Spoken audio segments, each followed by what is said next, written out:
In this video, I'm going to show you some of the more advanced features of Casedo when it comes to e-bundling and a few tips and tricks I use to get specific results. What we've got here is an e-bundle I built for the previous tutorial on bundling in 5 easy steps, and you can see it's a very simple bundle. I've got an index of documents and 3 sections.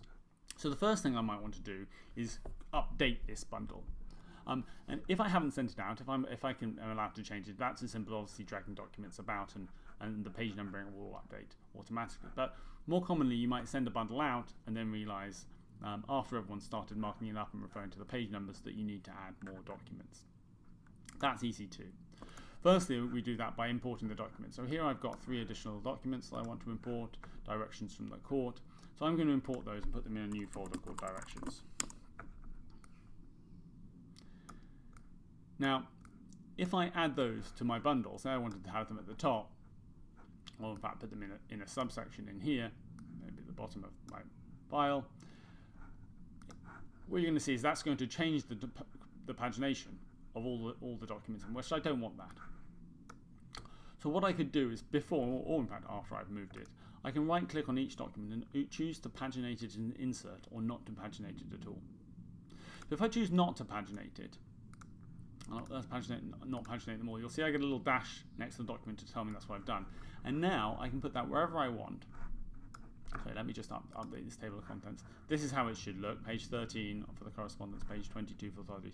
Let's put this, say, in the middle of section A. We update my table of contents and you can see none of the page numbering has changed. And in fact, those documents don't even show up in my index because they're unpaginated. So if they're not paginated, you probably don't want them in your bundle. So that means I can add documents to my bundle wherever I like. They will print out fine, but they're not going to change my table of contents and they're not going to mess up the pagination.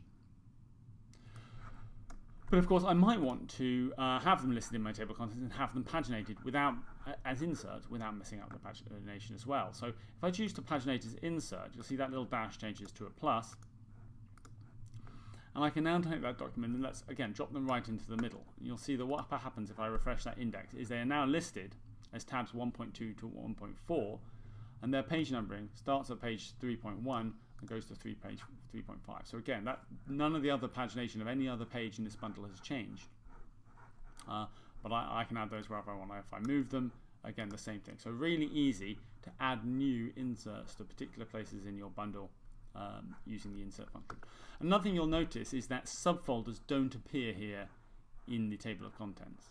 Actually, we're having an option to put them in coming soon, but at the moment they don't appear, so it keeps things nice and simple and clean. And you'll see the use of inserts is actually quite flexible. I will often find, for example, that I might want to have my skeleton argument outside of the particular folder at the top, and you create the bundle and then you add your skeleton to it. And you'll see what that's going to do there is obviously because my skeleton is added as an insert, you can see it appears at 0.1. So then the bundle proper starts at page 1 as it should. When you're in A/B pagination mode, things work slightly differently again. The main difference is that in A/B pagination mode, documents have to be in a folder to be listed in your table of contents. If they're not in a folder, they don't get paginated at all. So it's something to be aware of. If I move that into a folder, you'll see it's now going to come into play, the skeleton, but if I move it out, it's not. Another thing you might want to see is changing the header here up at the top of the table of contents. I showed you before how you can call this whatever you want. If I had AVB to the case name, for example, and update that, I can change this. But you might want to break this down onto lines. And if you add /n to that case name, what it does is it adds a line break. So you could use this, for example, to add 2 line breaks.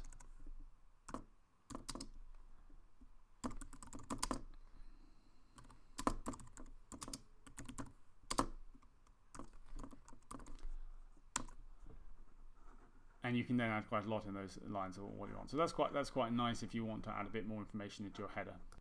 Lastly, I should say that don't forget that when you're building a bundle like this, you can also add bookmarks, which are particularly useful if you've got something like authorities, where you've got a lot of sections and you want to break it down. So in Casedo, you can add bookmarks in the normal way just by dragging the bookmark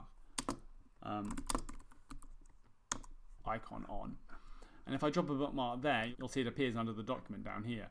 Obviously I can add bookmarks to any and every section in this legislation very easily. And the thing about this is that these bookmarks will appear when I export to PDF. It will include not just the folder names and the document names in the PDF bookmarks, but it will also include the sub bookmarks for each document. So it's very easy to add bookmarks to specific places you may want to take a judge or another party during a hearing to your bundle, and they will then get a bookmark for quick easy reference to that. So that can be a very helpful tool as well.